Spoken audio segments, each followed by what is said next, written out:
오늘 저희 두 사람은 양당의 대표로서 그 어떤 어려움도 극복하고 통합개혁신당의 성공을 위해 노력하기로 결의했습니다.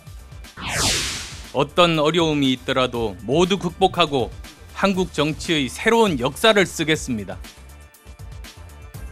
네, 안철수, 유승민, 이른바 안유 통합이 공식화됐습니다. 두 사람은 오늘 공동선언문을 발표하면서 국민의당과 바른정당의 통합을 공식 선언했습니다.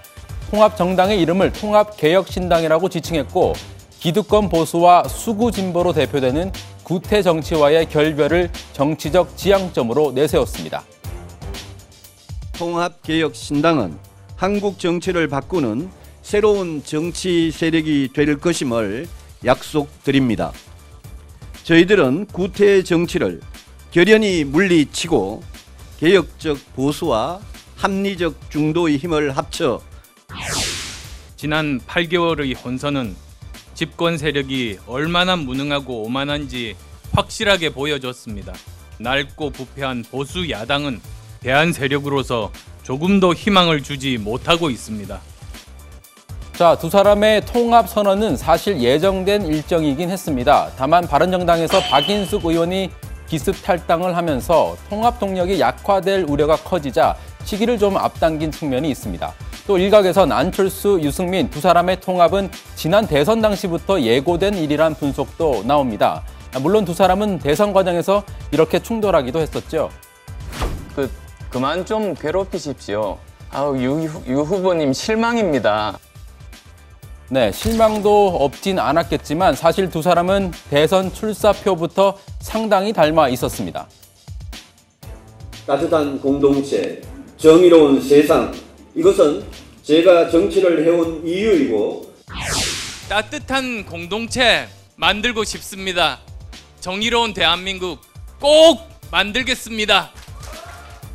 네, 따뜻한 공동체, 정의로운 세상과 정의로운 대한민국 상당히 유사하죠. 지향하는 방향이 비슷하기 때문에 앞으로 출범할 통합신당이 돌풍을 일으킬 거라는 게 안철수, 유승민 두 사람의 주장이죠. 하지만 아직까지는 국민들이 별로 동의하지 않는 것 같습니다. 오늘 나온 TBS 리얼미터 여론조사 결과를 보시죠. 국민 바른 통합정당의 지지율은 10.2%로 지난주에 비해 소폭 하락했습니다. 자유한국당과의 격차도 더 벌어졌죠. 자, 어쨌든 오늘 안철수, 유승민 두 사람이 통합을 공식화했기 때문에 이제는 통합 흐름을 되돌리는 건 사실상 불가능해졌습니다. 마지막으로 남은 절차가 양당의 전당대회죠.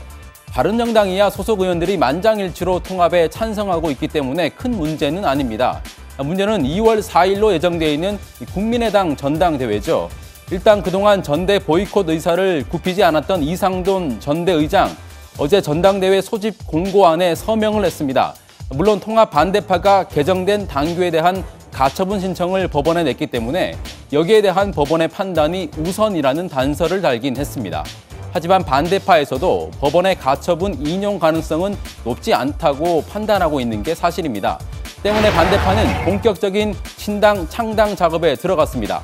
오는 28일 창당 발기인 대회를 열고 전당대회 이후인 2월 6일이나 7일쯤 창당한다는 구체적인 로드맵을 확정했습니다. 통합선언을 하건 무슨 결혼선언을 하건 I don't care. 우리는 관심이 없어요. 2월 4일 날 국민의당 전당대회를 무산시키고 이와 관계없이 바로 창당대회를 갖는다 하는 일정으로 나가고 있습니다. 자, 이제 국민의당이란 이름은 역사 속으로 사라질 가능성이 매우 커졌습니다. 이미 통합파와 반통합파는 완전히 결별한 상태죠. 통합 반대파 의원들은 안철수 대표를 향해 원색적인 비난을 퍼붓고 있습니다.